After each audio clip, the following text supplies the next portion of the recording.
I can't price that at $9.99. But you still you don't get what it's worth because of the way that they cut you down on the royalty. True. But I'm like, Oh, I get what you're saying. I totally get what you're saying. and I'm like categorizing that was a nightmare because I've got post-apocalyptic short stories. I've got young adult short stories. I've got, Silent Night in there. I have Wolf Moon in there. Yeah, Messiah. I have Messiah in there, so it's sci-fi. I wouldn't even know how to categorize all that. Hey, Nita. And I'm like, oh, okay. So it's basically a sampler. Some of it was, some pretty, Messiah was a full length book.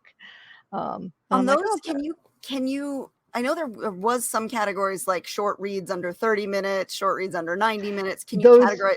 No, you can't. You can't tag those. They have to tag those. Ah. They will tag them if your read is shorter. So those are not available anymore. Because I mean, that would be a reliable category to put them under.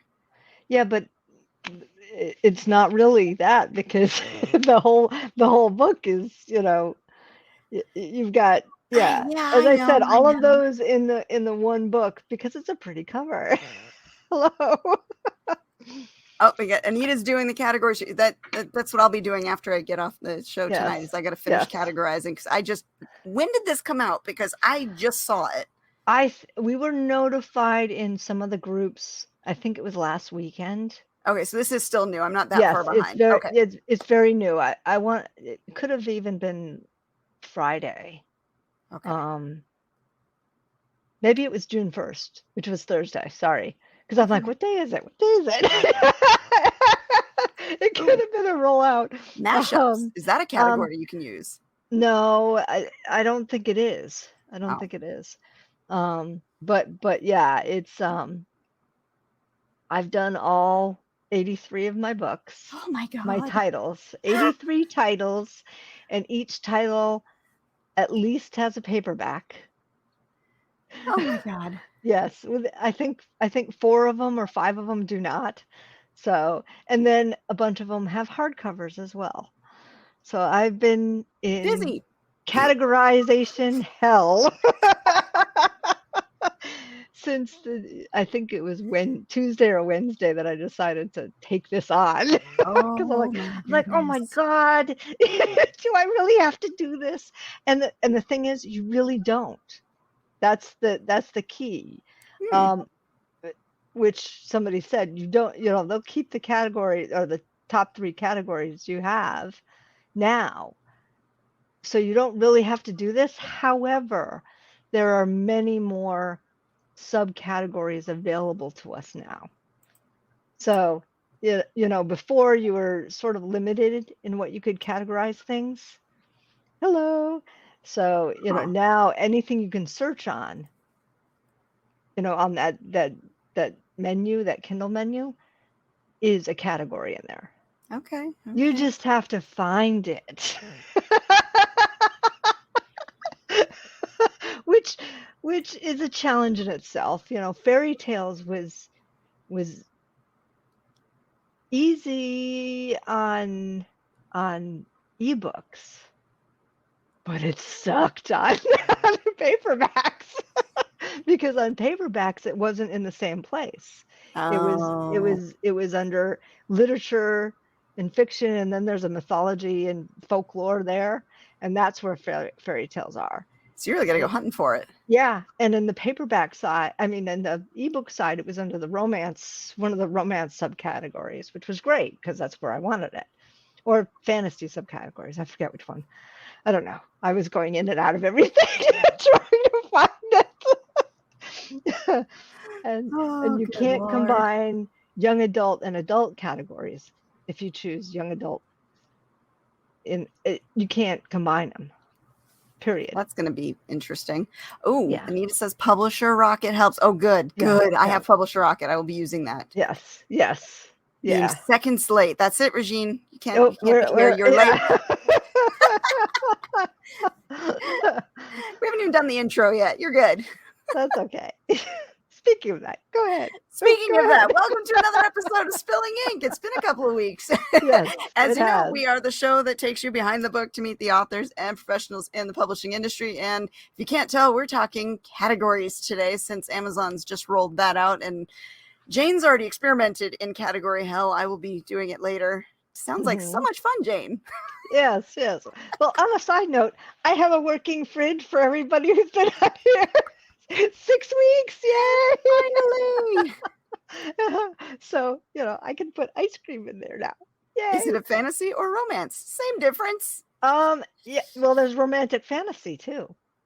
Under the fantasy category, there's romantic. So But what if my fairy tale isn't romantic? What if my fairy tale is horror? Zombies, right? Did they count for this? Probably not. Well, I chose a lot of dark fantasy. Was probably my most used top category across all. You know what I wrote. That's probably more is tailored. Grimdark, because I know that's a popular category. Is that an actual category? Oh, finding categories for poetry books. I'm sorry, Anita. Yeah. Ooh. I don't know if there is a grim category. Because I know Grimdark is a serious category that's quite popular. Yeah, I didn't see Grimdark. I just saw, under. We didn't miss the sarcasm. Yes. We're playing off of it. Yes, exactly. I'm a little tired today too. Yeah, it's so, and I decided to play a little bit with D2D printing too. Print books there. I'm like, let's see what I can do there. So I played with that a little bit today because it was awful outside. It was cold and it was intermittent raining here. So it's like, what do I do today? And I didn't want to write. What? Yeah, I didn't want to write today. Oh. I've I'm always playing. Yeah, confuzzled. Yes, I'm confuzzled. Confuzzled, that's a good word. That's a word very good word. Yeah. What's dark? All my stuff? Category? All my stuff? Yes. Well, Grimdark should be a specific category, but I guess dark, but what does that encompass? I know. Well, that's where the subcategory, the second and the third category come in, and it, refines down. They do give you 3, whereas they used to give you 2. So that's kind of nice. Yep. And if it helps with visibility, that would be awesome. Yep. And of course, my second question to that would be, does it stop the incorrect category use that a lot of people use to put their books places where they might get better visibility but don't really belong? Amazon has the right to change your categories, they said. That's it's in the small print too. That if they feel it fits a better category. So I don't know if that's going to come splashing back. But the other sticky question with this is the does your book contain adult content? Oh yeah, that's that immediately marks you. I think it does if you're in the romance category. Okay. I don't necessarily know if it does if you're in the other categories like thriller and and horror and things like that. So that makes it a little bit more difficult, I think. Mm-hmm. If you're saying adult category and you're a romance, then they immediately think, oh, erotica. That usually leads to think, some explicit scenes that shouldn't be in, for a minor. And I do have a lot of that. But I also have, violence, and I also have, the F-bomb, like left and right. So, as we've talked about before, you can kill as many things as you want to, but sex. Yes, exactly. So I'm like, is my book general audience? A lot of my books, I don't think so.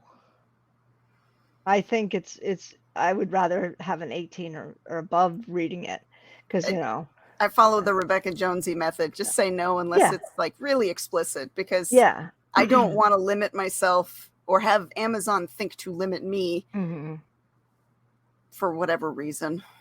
Right. So, I'm like, my first series, the game series, it's funny. That's a gray area. Yeah, it's a very gray area because it has torture in there, and it has really bloody scenes. But and really violence horrific. seems to be okay. It's does it have sex in it? Yes, it does. It does have that as well. Both consensual and not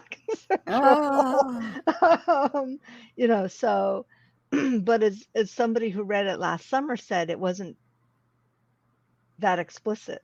Okay. I'm like, oh, okay. Well, I'm thinking it is, but have you read my fairy tales? There you go. Yeah, because the original fairy tales too are pretty dang dark. Yes. Yeah. Exactly. So it's like, okay, how do you? I think, would I want my niece or my granddaughter or my grandson to read this? Yeah,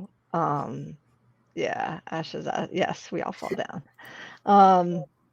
So that's sort of the thing in the back of my mind when I'm choosing. A lot of them were no. But I had 18 and above for the minimum age. Okay. For my young adult, a lot of them I did 16 and above, with the exception of the Death Chronicles. That was 13 and above because that was, almost middle grade for the first book, and it sort of goes up a little bit, because that's what Billy and I wrote. Whoops, sorry. But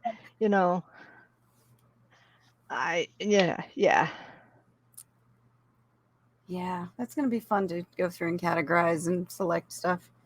I don't think I have anything that really, really... Well, I am republishing the Rosalind Sparks books, so those will definitely be adult. Yeah. Well, I mean, I think about it. And when I think it was 15, maybe younger, I read Lawrence Sanders' The Third Deadly Sin. That was pretty gruesome. If you haven't read that, have you? Which one? The Third Deadly Sin. No. The first Deadly Sin was weird, but that one was with an ice pick. This one was a woman basically gone nutty, and she'd cut her victims up. Fun stories. Yeah, she'd Lorena Bobbitt them.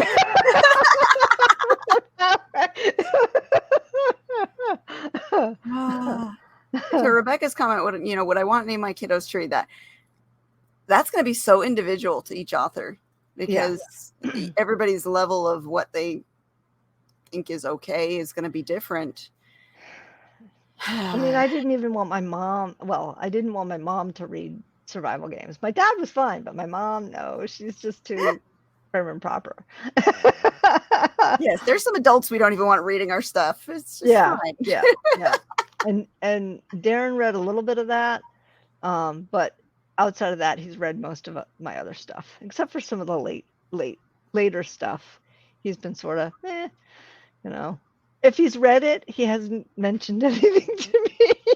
It's like, I just sent him the Witch Assassin, which is coming out in October. So I'm hoping he'll give me feedback. Yeah, there he is.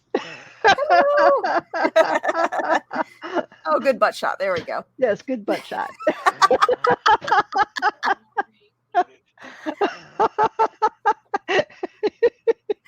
And Rebecca read the Iliad and the Odyssey in elementary school. Yeah, don't we all? Yeah. I don't know if they do still, but I do remember that was required reading. Yep.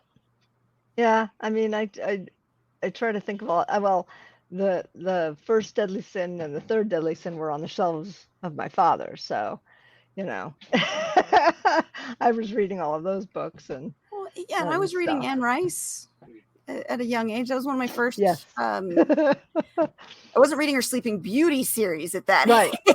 Well, I don't think it was even written at that age. It wasn't written until recently, wasn't it? Oh no, those were old. Her Really? Sleeping Beauty series is really old. Oh, I did not know that. Oh yeah, it's old. I remember the first time I read that one, I was like, "Holy shit!" Not what I was expecting. Damn. Yeah. But yeah, I was reading the Interview with the Vampire. That whole Vampire Chronicles series was my absolute favorite, and I want to say I was middle school to high school when I started reading those. Yeah, I've got to think about the thing. I think in grade school and middle school, I was reading all the, Call of the Wild and animal centric books, All Horses Go to Heaven and stuff like that. I still read To Kill a Mockingbird in school. Yeah. Allie has that one on, or I had to buy that one for Allie when she was in, I don't know, was it middle school or high school? Because they were going over that one. Yeah, but Rebecca, you've read my stuff.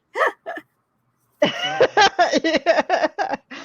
Of course, you've read the first version of the stuff, which may not be the final version, which may not be the final version, which usually is a little bit more violent or whatnot. But yeah. Yeah, it's going to be individual on that. But the question is so broad when you categorize it. It's like, I don't want to select, yes, that there's adult material on anything because I don't want Amazon to, pre-censor me if I'm being prudish on something. I could see that. Because I want as wide of an audience as possible. But that also brings us back to, our discussion before when we had Jay on with us about warning labels. Right. Are those worthy to have on there so that you can give somebody a heads up before they read your book? Hey, just so you know, this has this and this in it. Enjoy. Yeah, I do have some warnings on the older books. I mean, of course, the Steve Williams series all deals with serial killers, so there's violence. Yeah, comes with territory. Right. But the rewrites that I did to shorten them to fit into one book. You made it darker, didn't you? Because you took out some perspective that I took out some perspective. I also took out some of the killer's perspectives. That makes it more mysterious. Which makes it more mysterious, and in some of those, the killer's perspective was pretty gruesome and inside the mind of a killer can be quite dark. Yeah, exactly. So I took out some of that. So it made it more fast paced. Okay. And when I read through it again, after doing that, I'm like, it didn't lose anything. If anything, the reader's like, what's happening? Now they don't see what's happening from the killer's point of view. Now they're like, what is happening? What is happening? What is happening? I like that. I like when it works like that. Yeah. So it made it a little bit more, oh my God, I need to know. Which is exactly what we want. Keep flipping those pages. Exactly. Yes. So what did you mean as a child? Hold on. Oh, I think she's talking about the books we read as a child, because she's got Shakespeare, kid friendly, The Color Purple, To Kill a Mockingbird. Yeah. The Iliad and the Odyssey. Yeah, those are all standard or were standard reading. Some of them I believe still are, but not all of them. Yeah. I mean, I don't remember much before, I think, middle school. I don't really remember much before middle school as far as what I read. But I certainly was, big on, the, wolf books and, and things like that. I was obsessed with wolves. So it was before paranormal thing came to be obsessed with. Yes. I had a beautiful gray wolf poster behind my bed. It was awesome. So, Yeah. Yeah, it really, it's going to depend on each person, because what we consider too much might be nothing for somebody else, and what we consider nothing could be too much for someone else. So Right, exactly. categorize at your own risk, I guess. Yeah, yeah. I mean, Tom Sawyer and Huckleberry Finn, I read those. Yep. I mean, I read Nancy Drew and the Hardy Boys. Yep. Yep. All classics from our childhood. Yep. Yep. So, I mean, hell, we watched Tom and Jerry and the Roadrunner. I love those. Yes, exactly. Our first exposure to classical music was Elmer Fudd. Come on now. Yep, exactly. Bugs Bunny and Elmer Fudd. That's where we learned our classical music. No, I haven't been writing. I've been doing editing. Okay. So I've got, and I have Ancient Goddess up for beta reading. So anybody who's in my group or wants to be in my Facebook group can see the beta read thing and sign up. I saw how is the using Story Origin for your beta reading going? I mean, I got really, really good feedback for the Witch Assassin. I got excellent feedback for that. It also meant that I added like 5,000 more words to the manuscript, to answer some of the things. And I went through it and I'm like, yeah, she's right. I got to do this, so, and I had some really good hard beta readers for that. Okay. They were picky, which is great. You want picky beta readers. You don't want the, I love your work. It's like, I mean, a little of that's okay, but it is, but it's like, okay, there's no holes. You sure there's nothing that you want that you're questioning and maybe want a little bit more with, or, that I can point and say, okay, yes, I answered that later, or, or stuff like that. But I had some really good observations. So I liked it. And when I did the beta reading, I liked it with the exception of the fact that I was reading on my phone, and maybe it's just a phone thing. If I was doing it on my computer, I'm not sure if I'd have the same issue. But if I got out of it and went back into it, it didn't stop me in the chapter where I was. I'd have to go find it. Yeah. So Anita, are you using the same beta reading system through Story Origin? Because I like the way that's set up, and I do too. Organize and helps you, stay on top of things and who's reading what and the progress. And they have to read through and comment before they can see the next chapter. I love that, which I love accountability. It. Yes, I love it from their point of view, and I liked it from mine because, I have questions for each one. Do you connect to the characters or anything missing? Things like that. Yeah, she uses Story Origin. I just, I just have to get better beta readers, I guess, for continuous.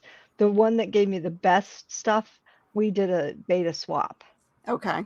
So maybe that's what is the best type of thing, instead of, hitting your reader group and saying, hey. It reminds me of, I started with Critique Circle way back in the day. And that was kind of how that system worked too, is you got points for critiquing other people's work. And if you wanted your work critiqued, you had to have so many points. So therefore it was kind of a system that, you had to do the work in order to get the work done for you. And you might not always get the same people, but a lot of times you critiquing them would incentivize them to critique you and so on. And that's good, because then you do get varied opinions that you might not get otherwise. So, like fans who are reading will be those beta readers who might be like, I love it. It's wonderful. You don't need to change anything. It's like, no, really, I do need to know where the holes are. Please tell me, Yes, exactly. So I got lucky with the two that read for the first book. I didn't go back out to those specific two. Oh, off Discord groups. I haven't been on Discord in months. I'll have to new areas to check out. Yes, I'm like, oh, do tell. Because there are some beta groups that I've joined on Facebook, ARC and beta groups. Mm-hmm. And then the one group, one of the authors that I did the switch was from there. And then one of my normal ARC readers did a beta of that story and had some really good feedback as well. Oh, good. So, yes. Thank you, Vanda. That was the one question I had, I think, initially when you mentioned Story Origin is, I know their pool of people is not as big as other groups, and sometimes that can be detrimental if you don't have a big enough pool to draw from. Right. Well, I don't know if I've actually gone out and asked for beta readers from my group and from different places. I don't know if I can make the beta reads public. Can I? I don't know. I've never played with it. Yeah, I didn't even think about that. Maybe Anita knows. Because I know you can for reviews. You can make it public and whatever. I hadn't even thought of that avenue. Yeah, because if you can advertise to outside, hey, join my beta read for whatever, right? Maybe you pull in more of those people. Right. Exactly. So I haven't looked at at any of the ways to do that. So that we'll have to ask Anita what Discord groups. Right. Share. Like, if you got some good advice, definitely share it. If you're not watching while we're doing it live, post it in the comments. We do read those. Right. Exactly. So, I had a great experience this one. I'm hoping to get some more hard hitters. I have time. I don't think I have until mid-August on that, but I need feedback by the end of July. I said June because I know I'm going to be gone. I look at the calendar and it's like you're gone almost an entire month. Yes. Busy lady. Yep, that's the 15-day land and sea. Sometimes, Rebecca, sometimes.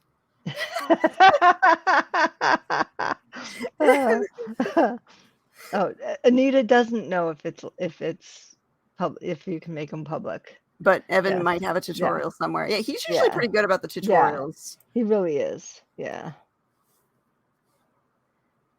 Fantasy book Twitter on Discord is a good group. Okay. All right, we'll have to check that out. Okay. Cool. Yes. I haven't been out to Discord in a long time. Confession. I belong to so many Discords. I don't know how to use any of it. I'm like, I log in and there's all kinds of shit on the side. I'm like, I don't know what to click. I know. Yeah. It's like in my day job, we have Teams, which I like. Mm-hmm. And we also have Slack now. I hate Slack. It doesn't automatically come up on your computer when you log in, so I don't ever open it. And somebody said, "I sent you something in Slack." I said, "I'm sorry, I didn't log on." So, bye, Joe. So yes, collect and lurk in Discord groups. Yes.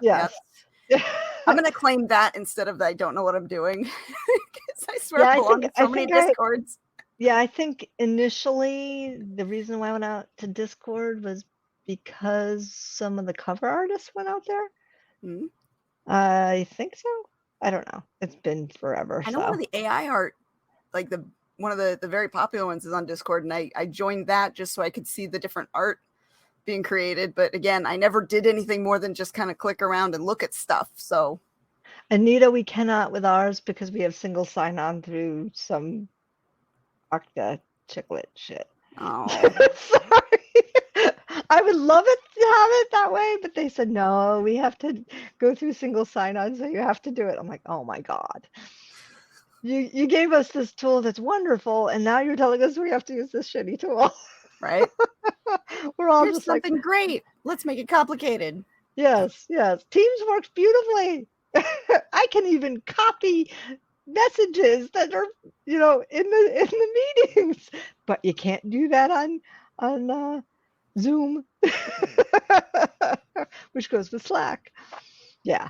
So anyway, enough about the annoying day job. Let's talk about writing, which makes me happy. So going back to categories, so you got to recategorize every version of the book that's out there, but you do get 3 instead of 2. Yep. So since you've done it, have you seen any extra visibility on any of your titles? I actually have one title that never came up before because it was in the dungeon. Oh.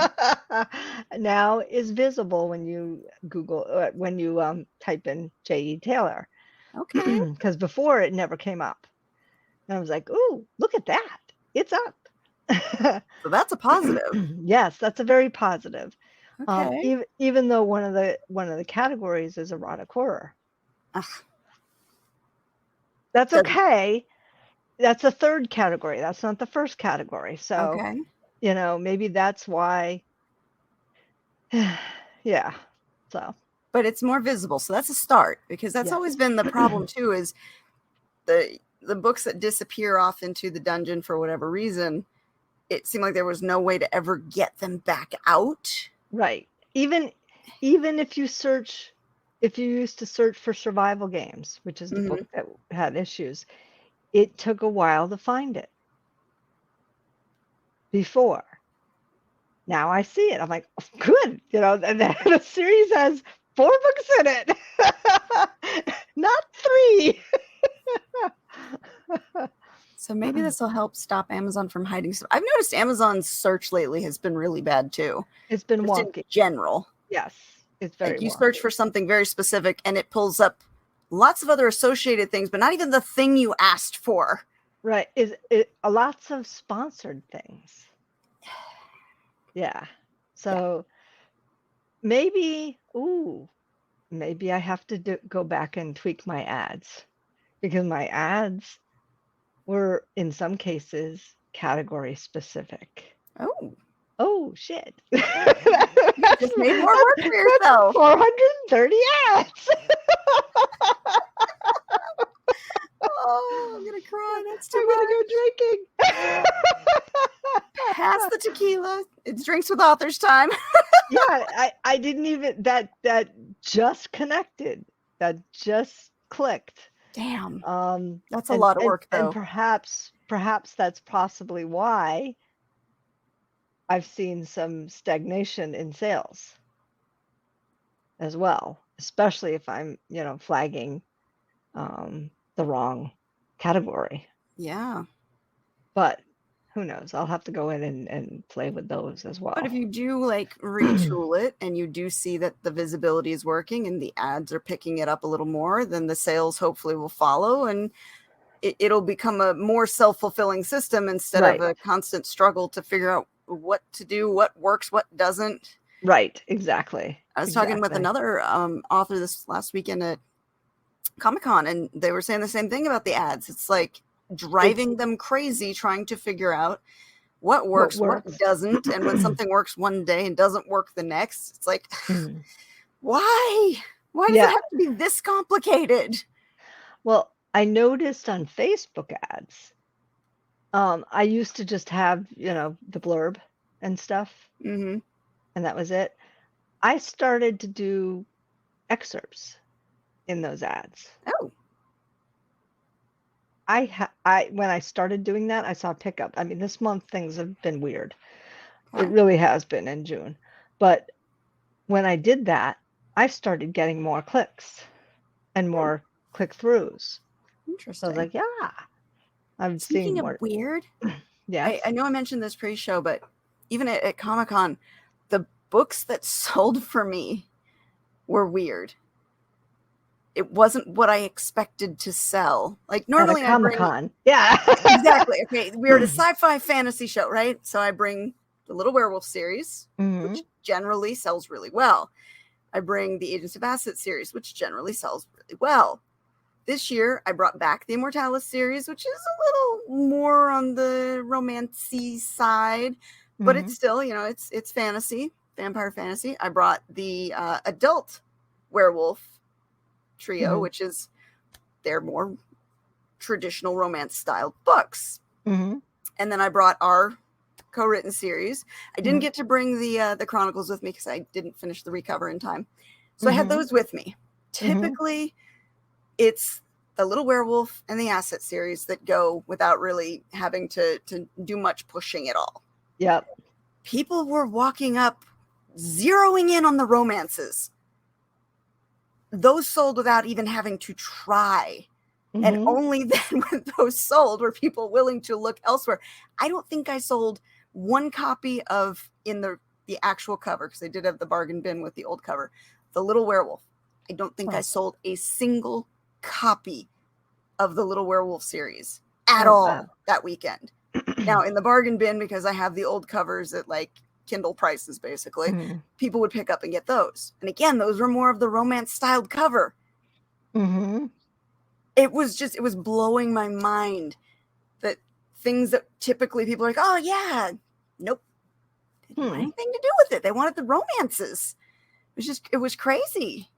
Fantasy romance is big right now. And I was saying that all weekend. I'm like, I think people just really need a little love in their lives right now. I think whatever's going on, we're all feeling it. And that's why everyone's zeroing in on the love, because I didn't have to try with those.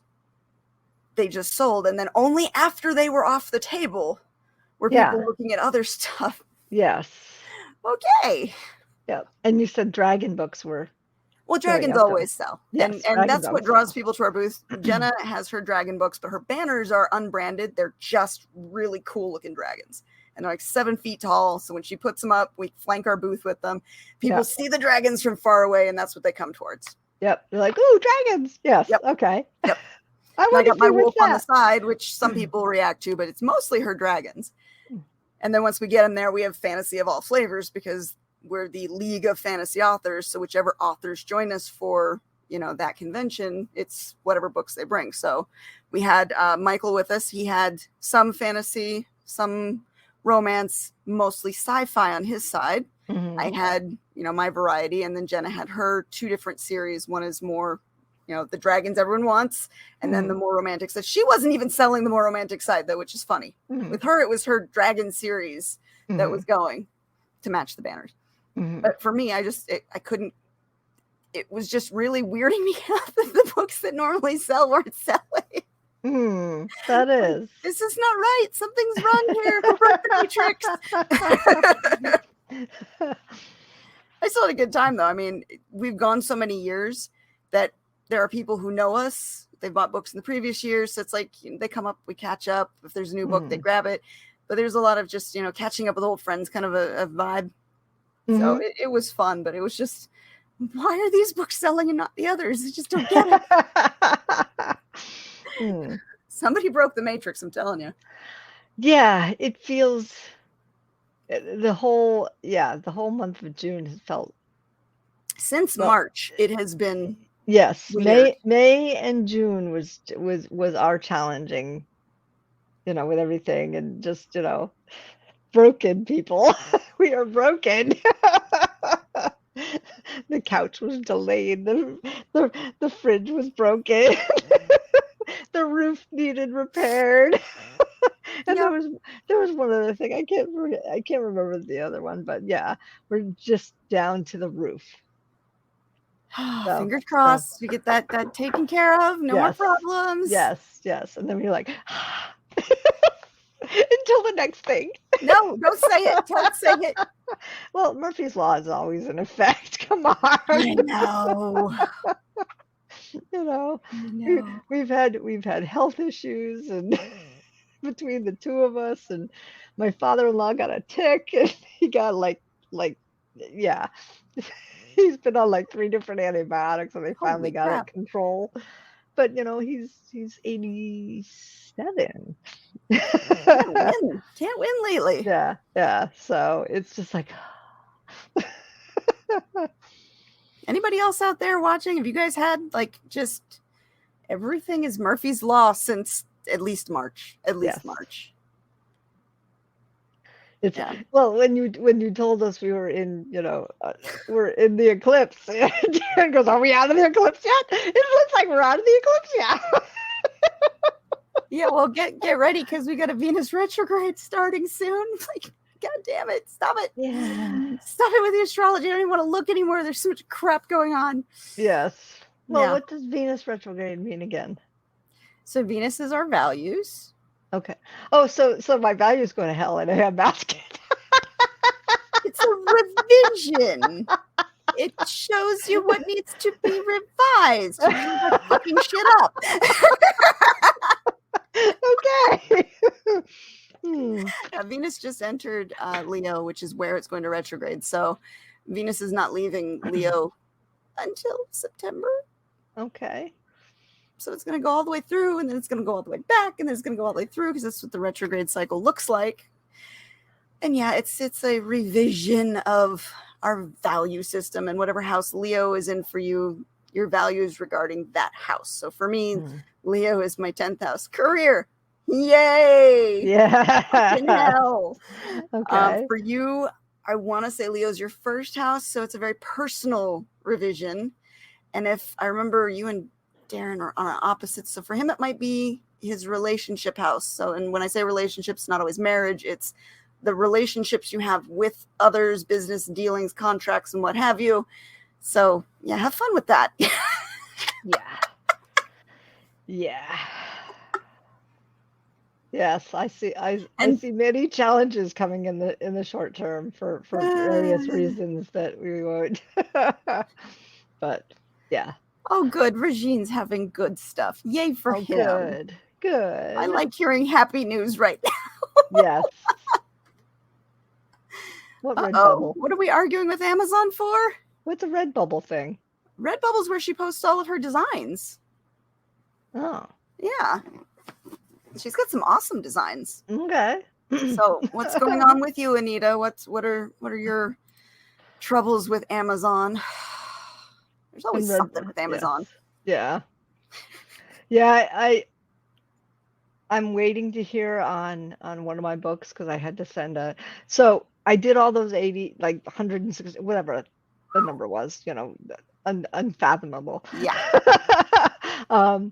And I had 2 issues. One's a copyright issue that I stupidly copied and pasted from the copyright page into the Amazon email instead of taking screenshots. And they said, "Please send us the document." So I took screenshots. I said, "This is what I sent you." And that showed the Copyright Office stuff. Even though the text had it, it's just they weren't reading it. Yeah. And my main name and my Amazon name are both on that. So I mean, my married name and my Amazon name are both on my pseudonym. So it's not like I had like a third pseudonym that I was trying to do. And I'm like, oh my God, are you kidding me? I have to, cut and paste pictures. I'm like, okay, I'll do that. Always gotta make it difficult. Yep. And I'm like, they didn't come back on the cover. So hopefully they're not, if they come back and say need the copyright for the cover, I'll have to go back to Cora. And she keeps pretty good records. So that's good. Yeah, because I got the typeset, the font later on, because when she did it, it was on one of the free sites, and it was okay to use at that time. But the font person decided, I think maybe it was a sale or a bonus time when he was new. Oh, yeah. So now you got to show that you've got license to use it. Well, yeah, I had to buy that, and I think that was $75 for that one font. Because he's like, well, yeah, and Cora's like, I am so sorry, because she's normally very, very good, and at the time it was through a bundle. I get that. Yep. So I do have the font. Yeah, you can show proof. All good. But everything else, I'd have to go for her for the pictures and stuff. So But yeah, well, I'm kind of glad Amazon is doing that. It's a pain, but I'd rather have to prove copyright than have all the AI stuff go up there. Oh, yeah, well, that's another issue. Yeah. Moving from Redbubble to Zazzle. Oh. Uh-oh, Redbubble's got a new fee system. I better look at that. Not that I put much on Redbubble anyways. Yeah. Republished a paperback to Amazon, and they thought Draft to Digital was the publisher. Oh, good Lord. Yep. Sometimes I think they do that, though. Like, they pick and choose. I don't think they're going through everything. And so you just happen to trigger it, Murphy's Law style. Yeah. You trigger it, and then they come down on you. I thought I would get more because I was doing this in such a, short window. I mean, I was going through them all. Mm-hmm. And there were some that I republished the book, the content, because I went through like the Steve Williams series. Okay. Because we know I edited it to get it into the thing. Yep. And I'm like, Yep. I'm like, okay, since I have to do this, why don't I get those updated? Mm-hmm. So I did that. Well, at least you didn't get that many then, because you probably could have triggered quite a few of those. Right. So now, in order to get the original, you have to buy the paperback, because I didn't go back and update all the paperbacks. So if you want to see the pre-edited version, buy the paperback. There you go. So, yeah. So much fun. Oh, yeah. It's just like, okay, let's try this. Let's try that. Let's try this.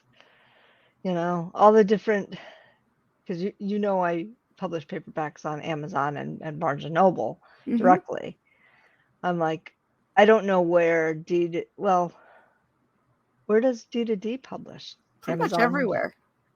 And you don't get to choose, do you? You do get to choose.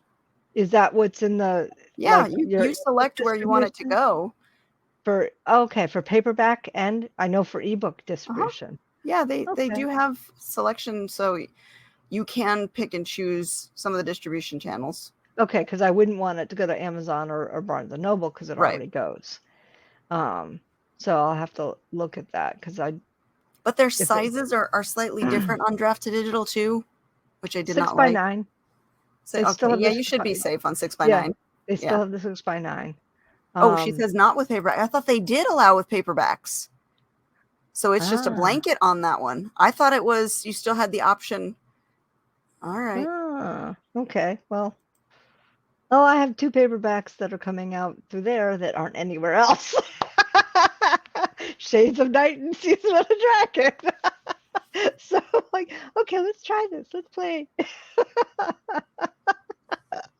Oops. Well, as long as it's got the ISBN, Mm-hmm. it doesn't matter, because the ISBN is the identifier. Yeah, but I don't have my own ISBNs. Oh, then never mind. Mm-hmm. That makes the difference. Mm-hmm. Right.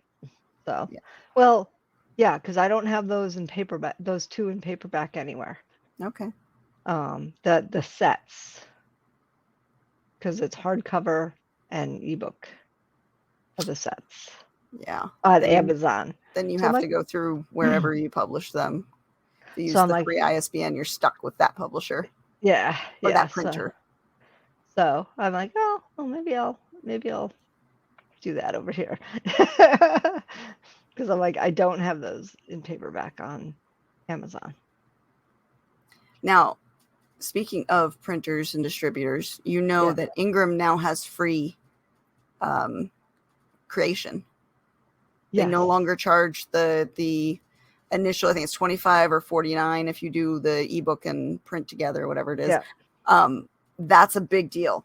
Yes. Because that kind of levels the playing field a little bit, because Ingram's always been a little bit better with the overall quality. Okay. When it comes to printing stuff. I wish I had my books in front of me, because I didn't have time to look them over when I went to the convention. I just pulled them out and put them on the table. Yep. There is a massive color difference on my Write and Edit the Damn Book. That was all just printed in one order from Amazon. massive color difference. Oh my gosh. And I didn't have time to do anything with it, so I just put them out on the table. Yep. So I might be going back to Ingram for a lot of those paperbacks, because as long as it's free setup and you can make changes to it within either 30 to 90 days, I will have to double check on the numbers. Yeah. And there won't be any charges. After that, there is a corrections charge of, I think, $25. No charging for revisions up to 90 days. 90 days. For new Thank books. you, Anita. Thank you. I knew it was something like that. And draft to digital. What is it? Every 90 days, you can change it once for free. Yeah. And then there's a charge. See, and that levels the playing field, because that was the big barrier that made Amazon the likely choice for most people, is that free setup. And Ingram generally has overall better quality control. Not always. I've had issues with them too. But generally, you seem to get a more consistent product. Okay. More expensive for author copies, though. I'd have to look at the numbers again, because everybody just changed their pricing. Amazon just changed their pricing. So I'd have to look at a side-by-side comparison. Originally, though, they were cheaper. I used to have like a whole layout of all the different stuff. So Ingram Spark used to be actually cheaper. Now that they have made some changes, and Amazon has also made some changes, I don't know. I haven't looked at the numbers in a while. Yeah, I haven't looked at them either. And also, Amazon puts the fucking proof thing across the freaking cover. You can't sell that copy afterwards. So, whatever cost you have for that author copy, you're out. You can sign it and give it away as a gift, though. Yeah, well, I did that. For me, if I want to recoup some of my costs, I will sell that copy if it's a good copy. Right. There's nothing stopping me from recouping my costs on that, because it's still a cost. Right. But Amazon, the stupid sticker across the whole front and back, you just fucked me out of whatever, $10 after shipping, because you got to pay for shipping too. Yep, exactly. So, yeah. 2 lifetimes in the publishing world, Yeah, Rebecca, go through all the numbers now, because both Ingram and Amazon have changed their pricing and payout structures. So I don't even know the numbers right now. I got to go through them myself. Yeah, I got to update my Publish the Damn Book book. With all the new information, because there's been so many changes recently. Right. Well, I that's the other thing I did, is I went through, because I had Amazon just do whatever they were going to do, because I didn't want to go through all my books. Well, I went through all my books, and I adjusted the prices back to, for the most part, back to what they were, or close to what they were, and consistent. So, paperbacks in this series are this cost, in this series are a little bit more. So I hate the proof banner. We all hate the proof banner. Yeah. Who okayed that decision? Like, who thought that was a good idea? Yeah. In Ingram Spark, you get a little page at the back that says proof. In fact, one of the Michael at our booth, he looked at it, he's like, I can't sell this, it's a proof. I'm like, come here, rip, there you go. Yeah. You can sell it now. That's the difference, is the one page that says proof. Yep. Like, seriously, that is fine. But the stupid stripe, who thought that was a good decision? I know. And also, if you're proofing your book, legitimately proofing it, and you have a stripe going through the cover art, you can't actually tell if that spot is clean cover or not. Right. So you can't legitimately proof the book to see if there are any issues. What if there's a big splotch under that didn't show up? Right. Exactly. And you approved it, and now it's going to go into production like that. Yep. Exactly. Obviously not really going to happen, but still, devil's advocate, it could, and you have not made it a valid proof. Yeah. I guess. Oh, Ingram Spark uses better glue. Now, the one thing I have noticed with Ingram Spark on the interior, and actually I had to change my favorite font choice because of this, they may use darker ink weights on the cover, but the interior, they use lighter ink weights. So if you have like a Garamond, that sometimes comes almost like it's so thin of a font that sometimes it's really light to read. And I used to love that as my favorite font. Now I go with more like Palantino, because it's same style but slightly thicker font, and I've not had the same issue with Ingram Spark using that font as I used to when I was using the Garamond before. Amazon, on the other hand, flip it around. Lighter ink weights on the cover, darker ink weights interior. I've had my interior font come out like blindingly dark compared to the page. But that's trial and error, just from publishing over the years that I've noticed. But I do tend to get a better overall quality using Ingram Spark. So them having the free setup now, big deal. Yeah. Do they have a limit on page numbers? They all have guidelines. So I'm going to say yes, there is probably an upper limit, but you'd have to check the individual guidelines for sure. Okay. But I do know there are different guidelines for different size books. So I'm sure there's going to be an upper limit on pages as well. Yeah. Okay. Yeah. And that's really a physical thing. What can they physically put together without it falling apart on you? Right. Yeah. But then you look at, like some of the tomes that you get from traditional publishers, Yeah, but they're also 500 pages. Ooh, okay. They're using different printers. Right. You go to a private printer, you can probably get things done differently, but that's going to cost you. Yeah, it's going to cost. Which is why you'll see a lot of authors doing the, not GoFundMe, what is it? Yeah, Patreon. Patreon. No, not Patreon. It's the other one. Kickstarters. So that they can do those specialty printers for those really special editions that they put out, because that kind of printing does come with a heftier cost. Yes. Yeah. I know. I know. Amazon is what, $850 for paperback? Don't quote. I don't know. I thought that was their D2D is $740. So and it's all who they use. Yeah, some of the collections that I was looking at trying to do won't do it, and I don't want to do 7.5 by 9.5. That's a weird size. It is a weird size. Because 6 by 9, 7 by 10. Because most of my hardcovers are 7 by 10. Yeah. And they fit everything. But of course, for the Garamond, some of it looks very small. $7.99. Yeah. Okay. Yeah. 800. Not yeah. Okay. Yeah. So yeah. Yeah. So you definitely check the specs and check the prices now, because both have changed their pricing and their payment structure. Yeah.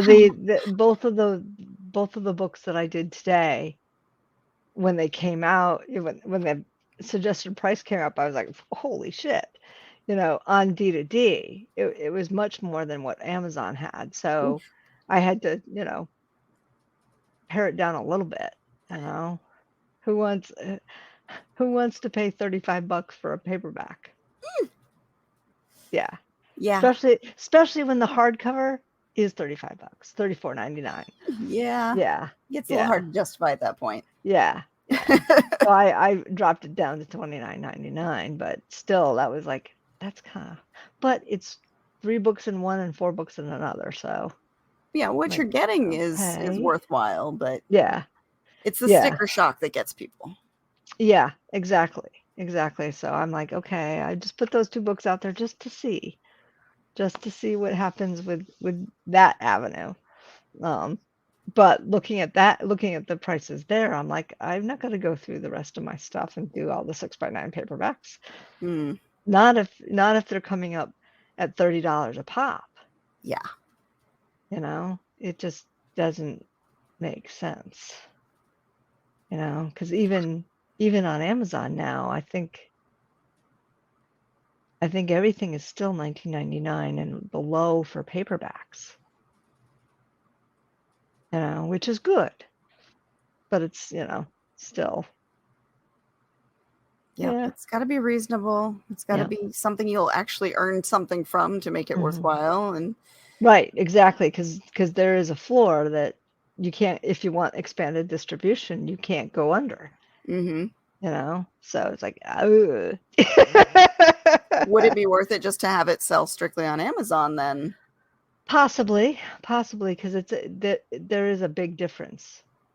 You know, I think one of my books, I only have like a 30 cent on the Wow. expanded distribution because I'm like, I can't justify Wow.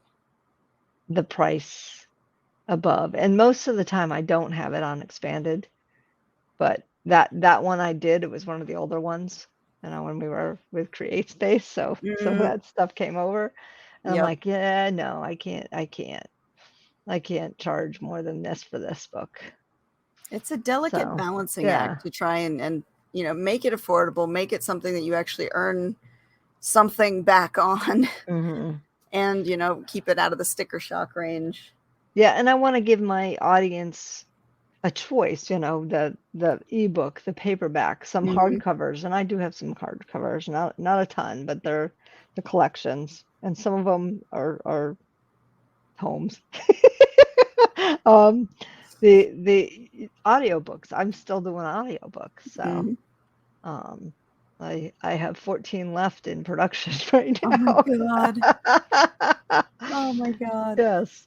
I'm doing a lot of listening too. So that's the other thing that I'm doing. So I'm editing, I'm listening, and I'm It's a categorizing shit. full-time job. It is a full-time job. Yep.